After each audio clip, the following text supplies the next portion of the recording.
Downed aircrew. Sandy 1, this is Mt.Hood 5-1. Looking for cover. Isolated in the middle of a war zone. Are you guys threatened right now? Desperate for rescue. Before enemy insurgents find them first. Training based on the real thing in Iraq and Afghanistan. That's what happened to these soldiers, their Chinook in a sandstorm. We were on a resupply mission, dust in the sand. The aircraft started to roll. We really didn't have time to think. We had the ground, the aircraft rolled over on its right side. 2 combat search and rescue helicopters known as Jollies responded.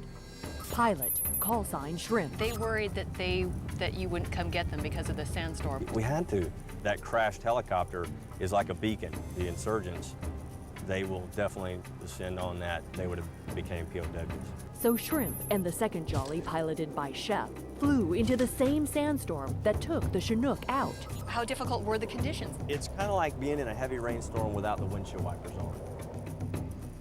The soldiers, injured but alive, waiting for the pararescuemen, or PJs, just like they'd learned. The PJs run out armed, to the teeth. They kind of drag them back to the aircraft, because we need to go. The sight of these guys coming in, those 2 aircraft coming in to pick us up, that was one of the best sights I've ever seen in my life.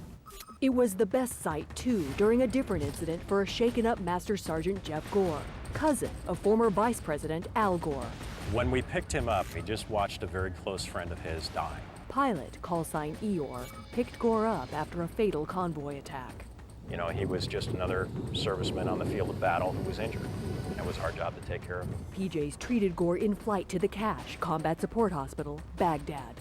He took the time as he went by to give me the thumbs up, and I saw him say thank you as he passed the cockpit. Later, the PJs who treated Gore went on to ground rescue and recovery back home. Tonight, breaking news, and it's tragic news from high atop Oregon's Mt.Hood. Their photos of this high-risk mission seen now for the first time. PJ Mark. It doesn't have to be overseas to make it dangerous. It's one of those careers where a few miles away from home base can be dangerous. The PJ's war experiences, from Iraq to the mountains of Afghanistan, prepared them for this challenge. And the challenges don't end once they're back in the helicopter. Remember pilots Shrimp and Chef rescuing those soldiers in that sandstorm? They now face an insurgent ambush, the event sketched by one of their co-pilots. We were being engaged. Multiple missiles fired from shoulder of insurgents. Corkscrew missiles come up. I kind of brake to the right. He was being shot at, and the only thing I knew to do at that time was to turn back into it and put as many rounds in that area that I could. He fired the 50 cal. The 50 cal is a very intimidating weapon. And I'm being all I can be on the controls, trying to evade the missiles coming in at plus Mach 2. Almost immediately, he gets to come out the left-hand side of his aircraft. I did the same for him. I just opened up a 50 cal. We evaded the missiles, broke hard, banked, caught our breath, and flew the rest of the way back to our base and delivered the 5 individuals to the hospital.